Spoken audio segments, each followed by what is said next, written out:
পুকুর আছে কিন্তু পুঁজি নাই, এরকম সিচুয়েশনে প্রান্তিক পর্যায়ের চাষিরা কিভাবে মাছটাকে চাষ করতে পারে সেরকম 3টা পদ্ধতি নিয়ে আলোচনা থাকছে এই ভিডিওর মাধ্যমে। আশা করছি যে এখান থেকে তারা খুব সুন্দরভাবে একটা ধারণা পাবে এবং তারা মোটামুটি নামমাত্র কিছু খরচে তারা কিন্তু এই চাষটাকে করে তারা যেমন প্রফিট করতে পারবে, তেমন হচ্ছে তার মাছ চাষটাকে তারা এগিয়ে নিতে পারবে। আসসালামু আলাইকুম দর্শক, বেকার টু এন্টারপ্রেনিউর চ্যানেলে আপনাদের স্বাগতম। চাষির অভিজ্ঞতা জানতে এবং মাছ চাষের তথ্যমূলক ভিডিও পেতে চ্যানেলটি সাবস্ক্রাইব করে আমাদের সঙ্গেই থাকুন। আমরা যদি কার্প মিশ্র মাছের চাষের দিকে তাকাই তাহলে আমরা যে জিনিসটা বুঝতে পারি সেটা হচ্ছে এখানে পুকুর, চুন লবণ, পুকুরের পানি, সবুজ খাদ্য এবং মাছ বিক্রি, এই হচ্ছে টোটাল এর প্রসেস। কারণ আমরা কার্প জাতীয় মাছকে কিন্তু খুব বেশি ঘা বা এরকম হতে দেখি না। আবার হচ্ছে যে এ মাছকে কিন্তু অতিরিক্ত মাত্রায় খাদ্যও দিতে হয় না।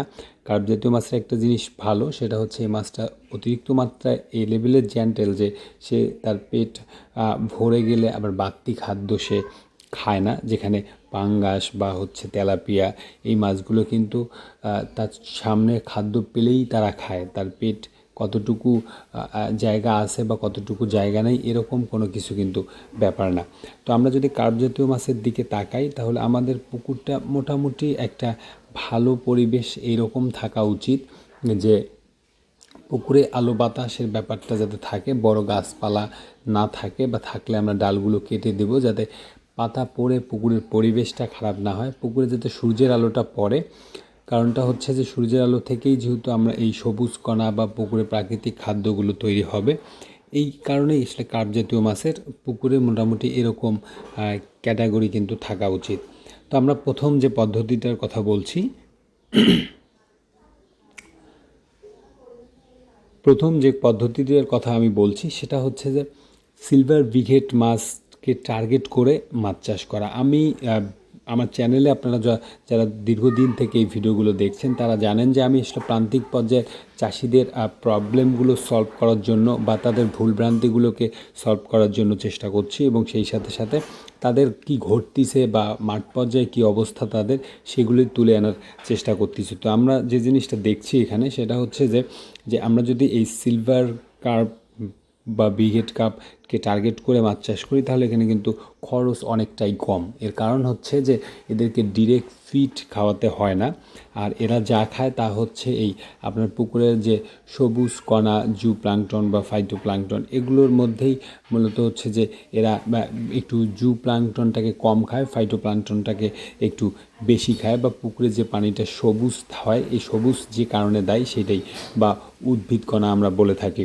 তো এই কারণেই কিন্তু আমরা শুধু এদেরকে অল্প কিছু কিছু করে যদি এই সবুজ কণাটা উৎপাদন করে চাষ করতে পারি তাহলে কিন্তু এখানে খরচ নাই বললেই চলে। তো আমরা কিভাবে এটাকে করব আর কি, সেটা হচ্ছে আমরা প্রথমত যে জিনিসটা করব সেটা হচ্ছে যে একটা ক্যাটাগরি বেসিসে এই জিনিসটা জানবো। প্রথমত হচ্ছে যে চাষকালটা কেমন হওয়া উচিত। আমরা যে জিনিসটা জানি যে গরিবের মাছ হিসেবে খ্যাত এই সিলভার ব্রিগেড এই মাছগুলো কিন্তু হচ্ছে যে খুব ছোটোতেই বিক্রি করা সম্ভব। এখন ছোটো বলতে হচ্ছে এরা যেহেতু খুব বড় সাইজের হয়, আপনার হচ্ছে যে লম্বাটা বড় সাইজের হয়, তো সেক্ষেত্রে ধরেন যে কেজিতে 5টা 10টা এরকম সাইজের মাছও কিন্তু বাজারে খুব ইজিলি বিক্রি করা যায়। সিলভার ব্রিগেড যেমন যায় অন্য মাছগুলো কিন্তু তেমনটা যায় না। তো সেক্ষেত্রে আমরা এই গরিবের মাছ বলে খ্যাত সিলভার ব্রিগেডটাকে 2-3 মাসের মধ্যে অল্প অল্প করে বিক্রি করে দেবো। যেহেতু আমরা চেষ্টা করছি যে এখানে খুব কম খরচে অথবা হচ্ছে নামমাত্র খরচে কীভাবে আমরা এই চাষটা করতে পারি, তো সেক্ষেত্রে হচ্ছে যে আপনাকে 2-3 মাস পর পর যাতে বিক্রি করতে পারেন সেই ক্যাটাগরিতে বিবেচনা করতে হবে। হয় আপনাকে অধিক ঘনত্বে সেরে এখানে থেকে বড় সাইজটা ধরে ধরে বিক্রি করতে হবে, এবং এখানে যত দিন যাবে সারা বছরই যাতে বিক্রি করা যায় এরকম একটা পলিসি অবলম্বন করতে হবে। অথবা আপনি যে পুকুরটা থেকে ধরবেন সেখানে অল্প কিছু মাছ এই সিলভার ব্রিগেড দিলেন, বাকিটুকু কিন্তু আপনি অন্য পুকুরে চাপ হিসেবে রেখে দিলেন, এখানে মাছগুলো ধরা হলে আবার কিছু করে দিলেন। সেটা আমি বলছি ধীরে ধীরে। সেটা হচ্ছে যে আপনার পোনাটা কেমন হওয়া উচিত।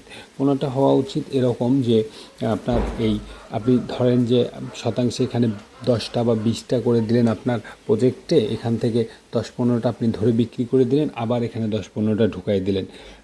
এইভাবে একটা পদ্ধতি কিন্তু করা যায়। খাদ্য যে যে পদ্ধতিটা অবলম্বন করতে হবে সেটা হচ্ছে, যেহেতু এই পদ্ধতিতে বাকি মাছগুলোও থাকবে, বিশেষ করে হচ্ছে আমরা উপরের স্তরে সিলভার ব্রিডটাকে বেছে নিলেও মাঝের স্তর এবং নিচের স্তর মিলে এখানে রুই, মৃগেল, কাতলা বা হচ্ছে এই আপনার কমন কার্পু যেগুলো, এগুলো তো কিছু থাকবে। তো সেক্ষেত্রে আমরা যেটা করব, ওই মাছগুলোকেও খাদ্য দিব এবং সেই সাথে সাথে সিলভার ব্রিডটা যাতে ফ্রিতে হয় বা একটু যাতে অল্প কিছু খাদ্য এদের জন্যও তৈরি হয়, সেই দিকটাও বিবেচনা করব। তো সেক্ষেত্রে যেটা করতে হবে আপনাকে, সেটা হচ্ছে যে এই প্রতি 2 দিন, 3 দিন বা 5 দিন পর পর আপনি এখানে কিছু করে আপনি সার প্রয়োগ করতে পারেন। আমরা যে কাজটা করি সেটা হচ্ছে যে ইউরিয়া, টিএসপি এবং পটাশ বা এমওপি একসঙ্গে দিয়ে থাকি।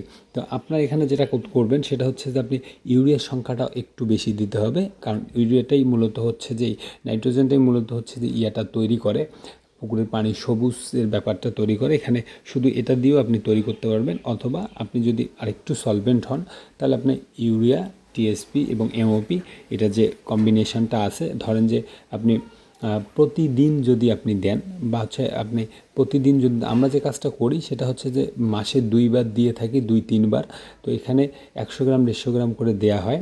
তো আপনি ওইটাকে ভাগ করে আপনি প্রতিদিন 10 গ্রাম বা হচ্ছে যে আপনি প্রতিদিন 12 গ্রাম 15 গ্রাম করে আপনার পুকুরের যতটুকু এরিয়া সেই অনুযায়ী আপনি একদিন পর পর দিয়ে দিলেন। তাহলে যেটা হয় যে এখানে সুন্দরভাবে আপনার এই সবুজ কণাটা মানে খুব তৈরি হয়, ন্যাচারালি তৈরি হয়, যেটা 10-15 দিন বয়স হয়ে গেলে মাছের খেতে প্রবলেম হয় বা মাছ খায় না বা অন্য ধরনের প্রবলেম হয়, সেটা তারা ন্যাচারালি হচ্ছে যে খুব দ্রুত গ্রো পাচ্ছে অথবা নতুন পাচ্ছে বা ছোটো সাইজের পাচ্ছে। এই কারণে তারা কিন্তু খুব ভালো খেতে পছন্দ করে। এই কারণে অল্প সময় পর পর এটা প্রয়োগ করা উচিত। সাথে আপনি খোল এবং গুড় কুড়া বা এই যে জাতীয় যেগুলো আছে, ফিড জাতীয় যেগুলো আছে, হ্যান্ডমেড ফিড জাতীয়, সেগুলো আপনি দিতে পারেন। বিক্রি আপনাকে এভাবে করতে হবে যে আপনি 2-3 মাস পর পর বিক্রি করে আপনার ফাইন্যান্সিয়াল চাহিদাটা আপনি ফুলফিল করে নিলেন। এটা কিন্তু একটা ভালো পদ্ধতি। অল্প টাকায় বা হচ্ছে অল্প পুঁজিতে হচ্ছে যে আপনি এই পদ্ধতিটা অবলম্বন করতে পারেন। দ্বিতীয় পদ্ধতিটা বলছি, সেটা হচ্ছে যে দ্বিতীয় পদ্ধতিটা আরেকটু ভালো। দ্বিতীয় পদ্ধতিতে আপনাকে মোটামুটি আপনি একটু সময় দিয়েই কিন্তু আপনি এই মাছটাকে চাষ করতে পারেন। এখানে কিন্তু খরচ নাই বললেই চলে। এখন যদি আপনার পোনা থাকে তাহলে আপনাকে খরচ করতে হবে না, যদি পোনা না থাকে তাহলে তো আপনাকে পোনাটা পারচেস করতেই হবে। তো দ্বিতীয় পদ্ধতিটা হচ্ছে গ্রাস কার্প নির্ভর মাছ চাষ। আমরা জানি যে গ্রাস কার্প পর্যাপ্ত পরিমাণে হচ্ছে যে ঘাস, লতাপাতা, কলাপাতা, শ্যাওলা, আপনার হচ্ছে যে টোপা পানা, এগুলো খেয়ে থাকে। তো আমরা যদি আমাদের সময় বের করে আমাদের প্রজেক্টে এইগুলো দিতে পারি তাহলে কিন্তু পর্যাপ্ত পরিমাণে এরা খাবে এবং বৃদ্ধি পাবে, এবং আপনাকে বাইরে থেকে কোনো ধরনের খাদ্য কিন্তু এখানে প্রয়োগ করতে হবে না।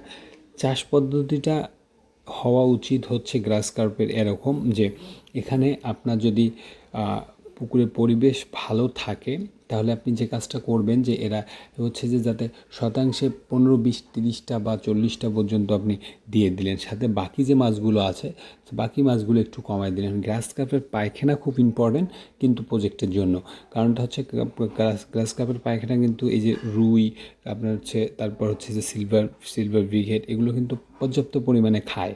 আবার হচ্ছে পুঁটি, এই যে থাই পুঁটি যেগুলো আছে, তো আপনি ব্যাকআপ হিসেবে এই মাছগুলো দিয়ে দিলেন। আর হচ্ছে সিলভার ব্রিগেড এই মাছগুলো ওকেও আপনি অল্প সংখ্যায় দিলেন, দিয়ে আপনি গ্রাস কাপের সংখ্যাটা বেশি করে দিলেন। আপনার প্রজেক্ট যদি বড় হয় তাহলে আপনি এখানে 10, 15, 20টা, 30টা, 40টা পর্যন্ত দিয়ে দিলেন।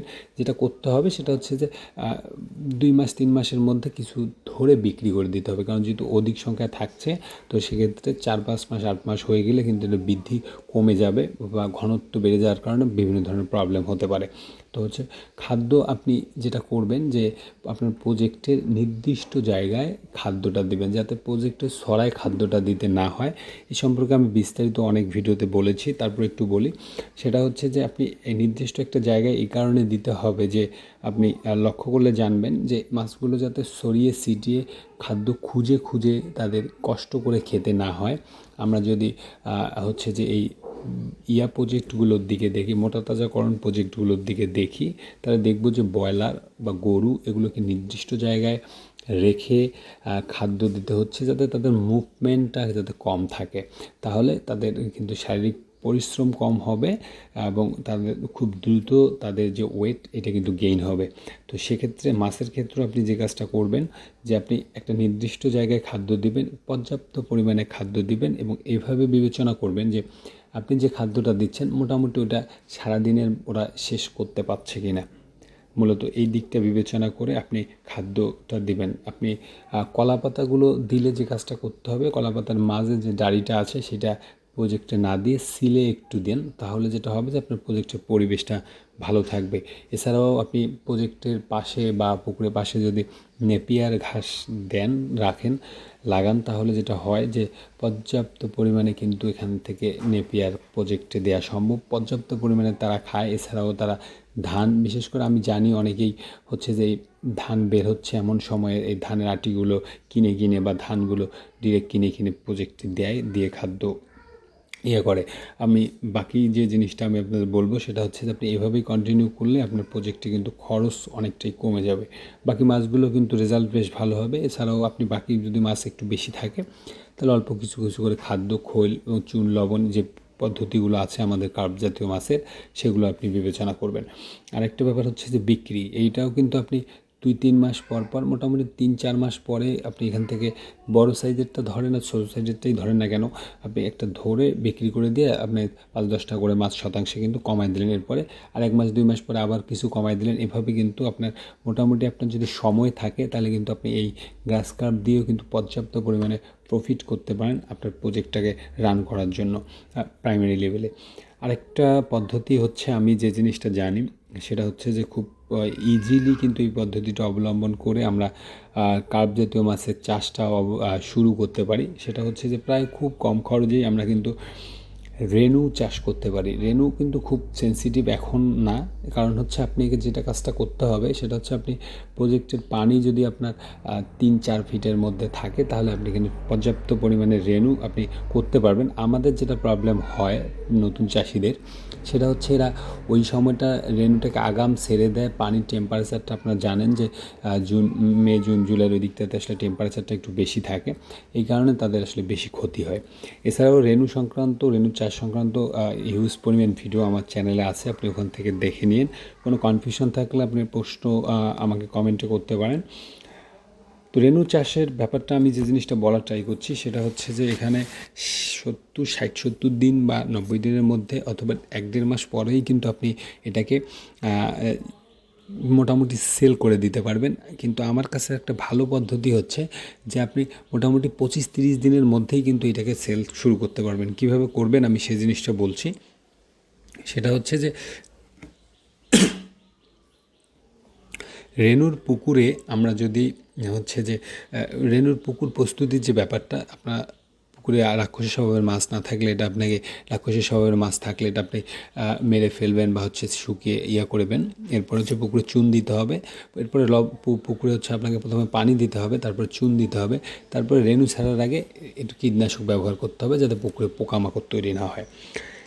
এরপরে যে কাজটা করতে হবে সেটা হচ্ছে রেনু ছেড়ে দিতে হবে। রেনু আপনি যখন ছাড়বেন তখন একটা কাজ করতে হবে যে 2-3 প্রকার 4 প্রকার রেনু আপনি প্রজেক্টে দিলেন, 1 প্রকার না দিয়ে 2-3 প্রকার রেনু দিলে যেটা সুবিধা যে সবগুলো মাছেই মোটামুটি তার কম ঘনত্বে পুকুর প্রজেক্টে বেড়ে উঠতে পারে। খাদ্য ব্যবস্থাপনার মধ্যে আমি রেনু ফিডটাকেই সাজেস্ট করি, যেহেতু আমরা প্রান্তিক পর্যায়ে আছি, এখানে অনেক জায়গায় রেনু পাওয়া যায় না, রেনুর ফিড পাওয়া যায় না। তো সেক্ষেত্রে যে কাজটা আপনাকে করতে হবে যে আপনাকে খোল পর্যাপ্ত পরিমাণে দিতে হবে। তো প্রথমত আপনি প্রথম দিন রেনুকে আটা প্রয়োগ করবেন, এরপরে থেকে হচ্ছে আপনি 12 ঘন্টা বা 15 ঘন্টা বা 18 ঘন্টা পর 18 ঘন্টা পরে যাতে খোল ভিজিয়ে রেখে 18 ঘন্টা 24 ঘন্টা পরে আপনি এই খোলটাকে প্রজেক্টে দিনে 2 থেকে 3 বেলা সম্পূর্ণ প্রজেক্টে সিটে খাদ্য প্রয়োগ করতে হবে। এবং আমি কেন মনে করতেছি যে এটাকে 25-30 দিনের মধ্যে সেল করা সম্ভব, সেটা হচ্ছে যে অনেকেই, আপনি লক্ষ্য করলে জানবেন যে অনেকেই কিন্তু সেই সময় ধানি কিনে, খুব ছোট ছোট মাছ কিনে। তো এই ধানিগুলোও কিন্তু রেট বেশ ভালো থাকে। আপনি চাইলে আপনার প্রজেক্টে যদি প্রোডাকশান বেশ ভালো হয়, তাহলে আপনি এখান থেকে ধানিও কিছুটা বিক্রি করে দিয়ে কিন্তু এখান থেকে একটা প্রফিট করে নিতে পারেন।